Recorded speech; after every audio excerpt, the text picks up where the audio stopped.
How you doing? I'm Corey Barlog, director of God of War 2, and what I'm going to do is give you a little tutorial on how to use the mechanics of the game. First thing we're going to show you is the rapidly pressing circle button mechanic. The circle button prompt will come up in the left-hand corner of the screen. You just rapidly press a circle button until you complete the action. Cranks, somewhat misunderstood mechanic sometimes. There's an icon in the lower left-hand corner of the screen. You don't actually have to follow the icon animation, you just follow Kratos' progress on the crank circle. Just make gentle circles following his progress all the way around. The new feature in God of War 2, the grapple, has little icons throughout the world that glow, just like that, and when you approach them, they will radiate, letting you know that you're in range. This means that you can now hit the R1 button, Kratos will throw his blade out, you'll attach to the grapple. If you press the button down and hold it, you'll actually continue your swing.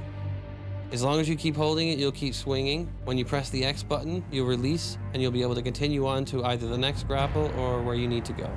Another mechanic that we have from the last game is the stick shake mechanic. So when you get frozen by a Medusa or get hit by one of the Griffins, the stick shake icon will appear in the left-hand corner of the screen. And essentially you take the left analog stick and shake it back and forth rapidly until you either shake out or die.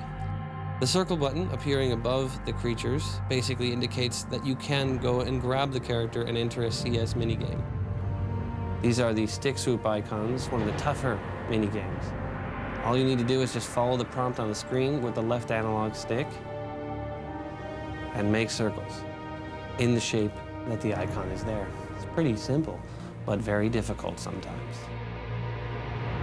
A new mechanic that we have in God of War 2 is kind of a fishing reel type mechanic. You're gonna throw your blades into characters, and then you make circles with the left analog stick as if you're reeling them in. These are the multi-button CS minigames. So you initiate the minigame, and then follow the button prompts that come on the screen. Hitting the X, hitting the circle again, until the creature's dead. Another new mechanic we have in God of War 2 is the L1, R1. Essentially, you are alternating from L1 to R1 as if you're shaking something back and forth.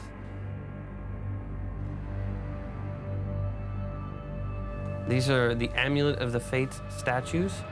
When you are not in range, you can't activate the Amulet of the Fates, hitting L1 and pressing R1. But when you go into range, they'll radiate with a circle. And then if you press L1 and then R1, you'll activate the Amulet of the Fates, which slows down the world time. Rage of the Titans, activated just like Rage of the Gods in God of War 1. You press the L3 and R3 command, the two analog sticks, press them in. The unique thing about this game is you're able to turn it on and turn it off. And that's it. That is the little tutorial walkthrough for the God of War 2 mechanics.